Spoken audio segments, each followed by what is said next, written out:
Portal at its core is an intelligently designed series of physics-based puzzles under the guise of tests as a built-in part of the game's very basic but well-conceived narrative. Please place the weighted storage cube on the 1500 megawatt Aperture Science heavy-duty super colliding super button.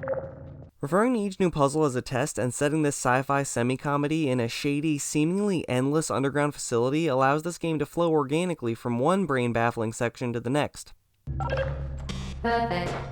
Please move quickly to the chamber lock, as the effects of prolonged exposure to the button are not part of this test. This doesn't appear lazy in any way. In fact, what little is presented in this game is very tastefully chosen, to the extent that it gives the appearance of being so simple it's genius. Also helpful, the entire game is genius. The writing, the clean white futuristic cold sterile sort of aesthetic, the premise the puzzles are all built around is all painfully original, or was at the time. Back in 2007, when water splashing as you shot it was considered a novelty, this was groundbreaking. I can't think of a game changer at this level that's come out since. For once, you don't grind for stats, you don't manage an inventory, you don't shoot anyone in the balls. Instead, you use your titular portals to navigate your way through the increasingly difficult and lethal puzzles.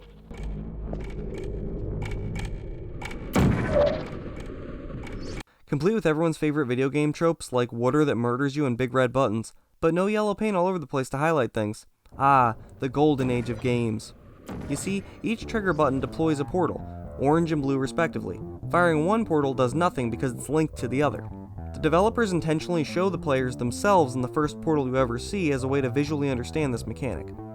Half the game is figuring out what to do next. You're forced to resourcefully use the tools you've been given and what you know of the game's rules so far, which by itself is very enjoyable and satisfying. The other half is executing your plan correctly. Easier said than done. There's usually more than one way to solve each problem due to how complex and somewhat realistic the in-game physics are, but it's not as overwhelming as it might sound or look at first. They dole out each new query to solve in an intelligent, decently structured manner, so there aren't too many huge difficulty spikes. I actually felt like most of what it asks of you is pretty fair. You establish the rules early on. You can only use one complete portal at a time and only on specific white surfaces. You press buttons, you love the cube. Simple. I miss that cube. I miss his stoic expressions and wise consultation. Once it's established how momentum works, the game eases up a bit on the reins and expects a little more creative problem solving out of the player. I very much appreciate this respect and lack of handholding. It would have been easy to try and over-tutorialize and ruin some of these earlier levels. It makes discovering each new solution extremely rewarding and most of all, enormously fun. If this game is any one thing, it's very fun. You did it. The weighted companion cube certainly brought you good luck. The writing is great and truly clever, but most of all it's light and humorous. These intradimensional gates have proven to be completely safe. The device, however, has not. Do not touch the operational end of the device. Do not look directly at the operational end of the device. Do not submerge the device in liquid, even partially. Most importantly, under no circumstances should you...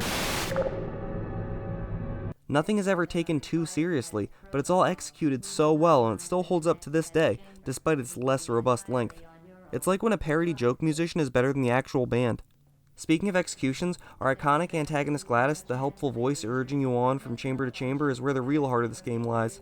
The dialogue conveys such a specific type of condescension and sarcasm, you don't even notice Gladys is the only speaking character in the game because she's so compelling and entertaining. Her voice acting is flawless, and they made that voice sound so perfectly sinister and passive-aggressive. She's infinitely more interesting and original than being an evil AI would lead you to assume. Good news. I figured out what that thing you just incinerated did. It was a morality core they installed after I flooded the enrichment center with a deadly neurotoxin to make me stop flooding the enrichment center with a deadly neurotoxin. So get comfortable while I warm up the neurotoxin emitters. I wish we got to spend more time with her. But I'm not complaining about how short the game is, it feels appropriate. I'd rather it be a streamlined, concise, fatless 2.5 hours than 35 hours of bullshit. You could say it's too short, but I'm sure there are plenty of us older folk who appreciate lower time commitment games and less aggravating ways to spend the few minutes you do have to relax at home. Not everything's perfect at Aperture Science. I was saddened by how you get pinned down when you get shot. Bullets often stun and push you back slightly, completely immobilizing and then eventually fatally wounding the player. But if I'm gonna die, why not just do it faster? Why make me sit there and get shot? Or let me move out of the way? Either option would be better than seizing to death in the red haze. This just sucks. But as a whole, I love the first Portal. It's not as complete an experience as Portal 2, but as a part of the Orange Box, it's amazing, and well worth the 20 shekels. Enrichment Center promises to always provide a safe testing environment. In dangerous testing environments, the Enrichment Center promises to always provide useful advice. For instance, the floor here will kill you. Try to avoid it. Portal still over 10 years later holds up very well. I still highly recommend it, even if, hell, especially if you've already played Portal 2. I had a lot of fun going back and solving these puzzles again all these years later. I hope one day we get to see a Portal 3. The series has some of the best and most original gameplay elements, arguably the best writing period, and both games have very memorable endings, complete with the best songs. It walks the line flawlessly between interactive entertainment and psychological abuse. It's like it was made for me. Most remarkably of all though, still to this day, it has one of the best designed and most attractive characters ever rendered in 3D. I blush just thinking about it. Ah jeez. Just look at him. He's so cubic. You euthanized your faithful companion cube more quickly than any test subject on record. Congratulations. In summation, I couldn't possibly recommend Portal more.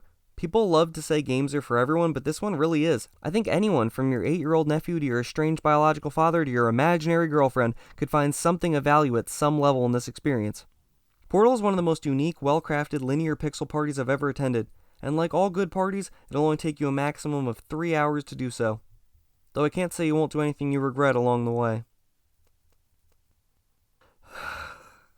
I'm gonna get you back, Companion Cube. I'm gonna be a better man. I never meant to hurt you. I'm so sorry. I'm so sorry. P.S. Thank you for watching the whole thing, or having skipped to the end. Whatever. I hope you enjoyed my video about Portal. Next week I'm doing a thing about Far Cry 3. Please consider watching that too. And again, thanks.